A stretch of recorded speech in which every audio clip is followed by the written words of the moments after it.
never been to Tuscaloosa, so welcome to my first time in Tuscaloosa.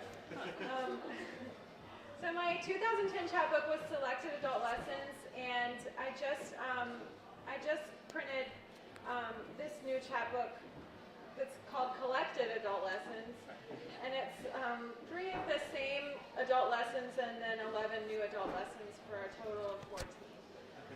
So that's on sale in the back for $5, and I thought I would just read a few of those first so that you know what adult lessons are. They're not fiction, but then I'll read fiction for longer.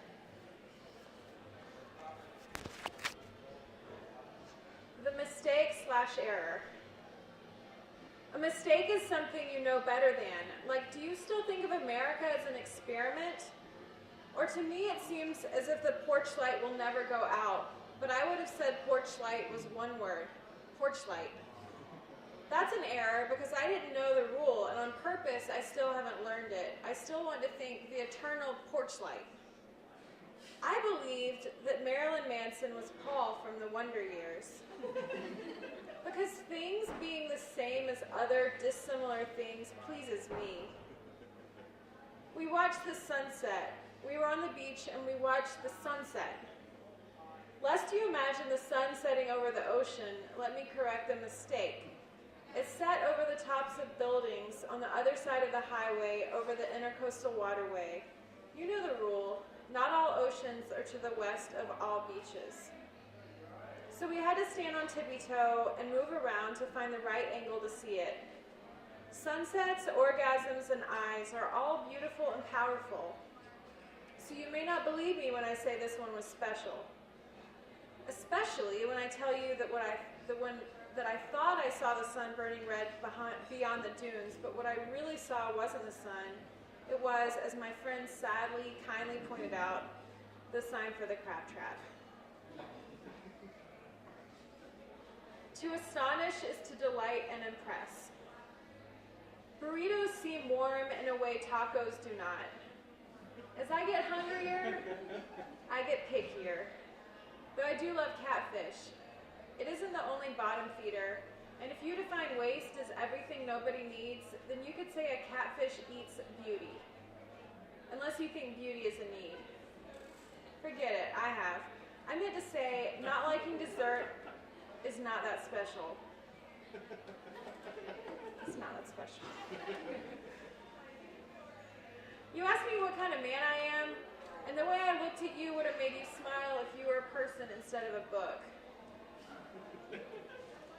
In my junior high, we dissected a flower and a radio. It was called Middle Learning. It's a true story.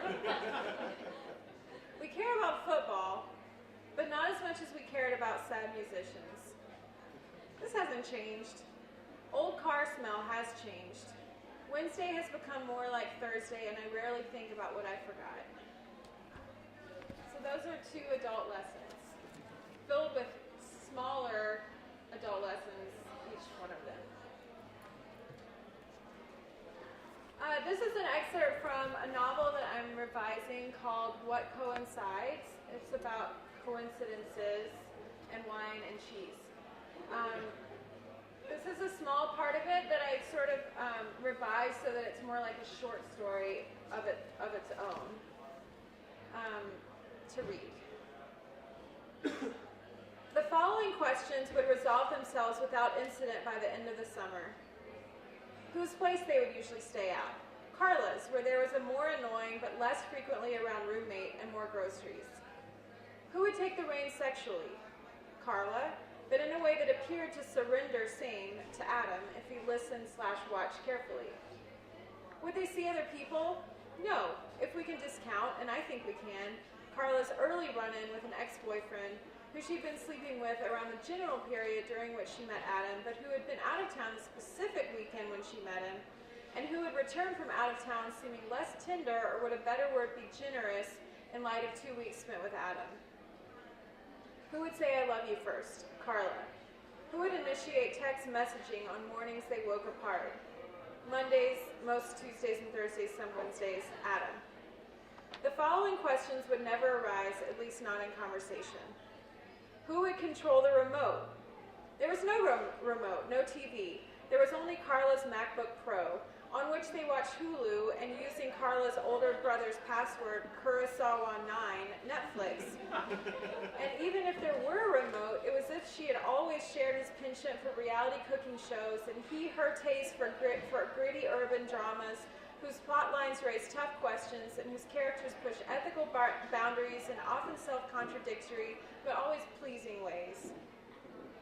How much weed Adam had actually smoked before meeting Carla? Approximately 3.5 bong hits. In proportion to how casual he tried to seem, vary, about Carla's and soon his own roughly twice-weekly habit. These questions are all answered in parentheses, which maybe I can do that when I'm not good at juggling. Had Carla had more sexual partners disproportionately to their age difference, more varieties of sex and sex in general at an early age? Yes, yes, and yes. Why Adam had had more real relationships? He had no interest in, clear understanding of, or notable opportunities for the alternatives, nor any close friends who engaged in said alternatives, whereas Carla had had all four. Interest in, clear understanding of, notable opportunities for, and close friends who engaged in.